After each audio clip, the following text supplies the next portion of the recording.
I'm Matt Bentley. I'm one of the coaches at Team Doyle here in Omaha, Nebraska at Mick Doyles Kickboxing and Fitness Center.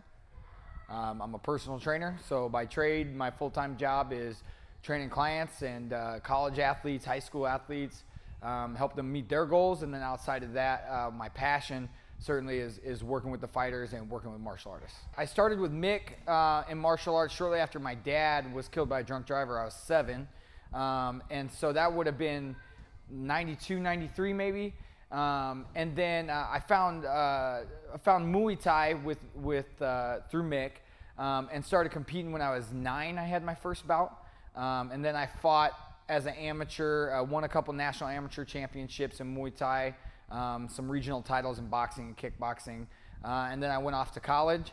I came back, got back in shape, and then started competing in MMA shortly after that. For me, it's the people, it's the attitude here at the gym. I was welcomed in at a very hard and kind of crucial time in my life, and I was given some positive male role models, and that made a huge difference, not just in me as a martial artist, but me as a person. It helped me become the husband I am, the father that I am, and the person that I am. And I've seen that kind of transcend as the years have went on, and kind of go on decade after decade. 23 years later, I'm lucky enough to kind of have gone full circle through that process, and now I get to give that back to some of the kids, as the head of the youth program, and also as one of the coaches to the fighters. Mick's a great guy. Like I said, I definitely look at him as a second dad, and really a mentor of mine professionally and personally. So to be associated with that and to have him have the faith in me as an employee, as a fighter when I was active as a fighter before I retired, and as a coach and a representative of his gym, that says a lot to me, and it certainly means a lot. And things along those lines. Sure. As far as head coaching goes, Anthony's really the first guy that I've had the opportunity to be a head coach for. Now, while Mick does chip in and helps out with Anthony and Willie and Brian, all the guys here at the gym, Anthony is kind of the first fighter that I've had the opportunity to work exclusively with. And so it's a learning process for sure. I've kind of explained that to Anthony, that Mick's constantly in my ear, and so far I'm lucky enough I haven't failed any big tests or anything with Anthony's career yet, but we've only been together a short time. I know that I will trip and I will stumble just as he has tripped and stumbled through this. But it means a lot to take a guy like Anthony, who he's fought at the highest levels. He's fought in Strikeforce, the UFC, and now Bellator, and kind of be able to put some new tools in his toolbox and to give him a new perspective and let him know that there's a whole nother side to training than just punching and kicking, just sparring and rolling.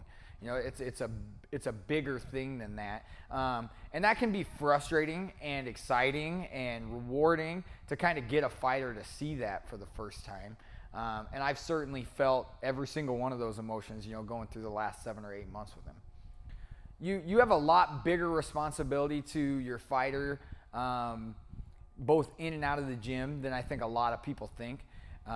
It's not just holding pads for a fighter or telling them what techniques they need to drill or coaching them during sparring.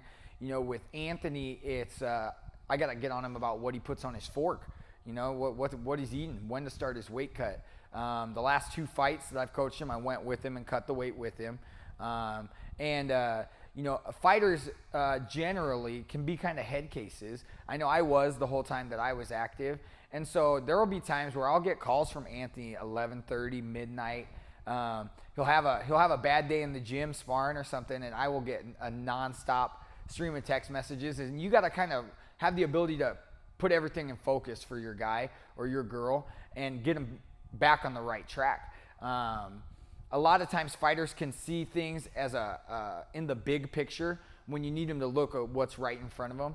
And so your responsibility goes far beyond just showing them how to put combinations together, how to defend themselves or get out of a choke.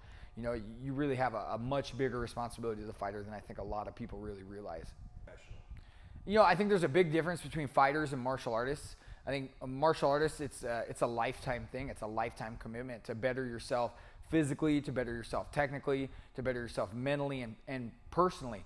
I think that that's what martial arts is about, is trying to better yourself every single day.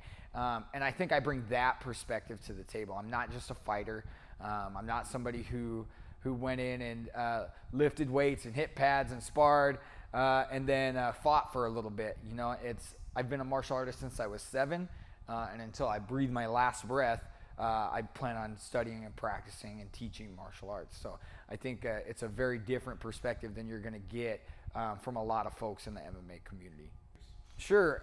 You know, Mick is kind of, in a way, grooming me to help right now as an assistant coach, and with some of the fighters I'll be a head coach, but eventually to take over the team here in Omaha, so that he can focus more on the business side of things and grow the business. I would love to at some point, you know, for a long time my dream as a fighter was to make it to the next level, make it to the UFC and fight.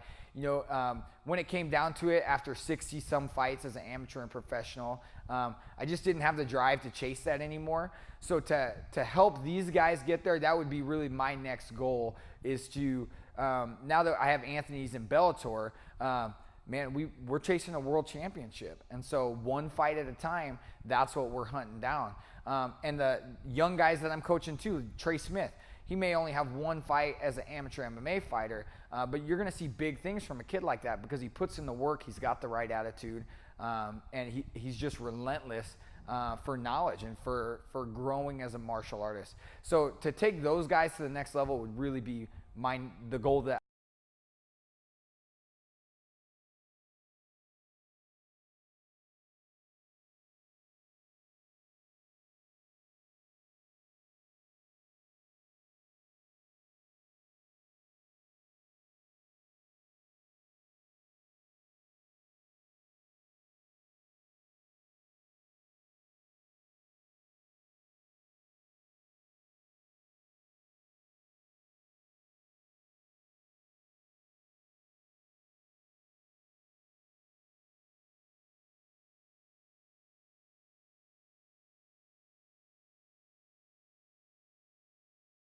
So that would be Anthony accomplishing that. But absolutely, there's a pride as a coach anytime one of your fighters accomplishes something like that. You know, to me, this has been my home away from home.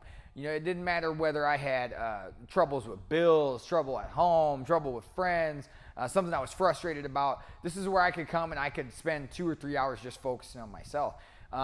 It's not your regular gym. You know, you're not going to get patted on the back for being mediocre or accomplishing the task at hand.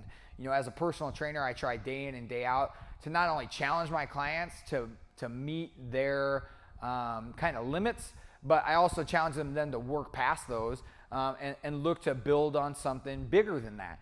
With our fighters, it's the same thing. You know, it's a no-nonsense approach to martial arts, you know.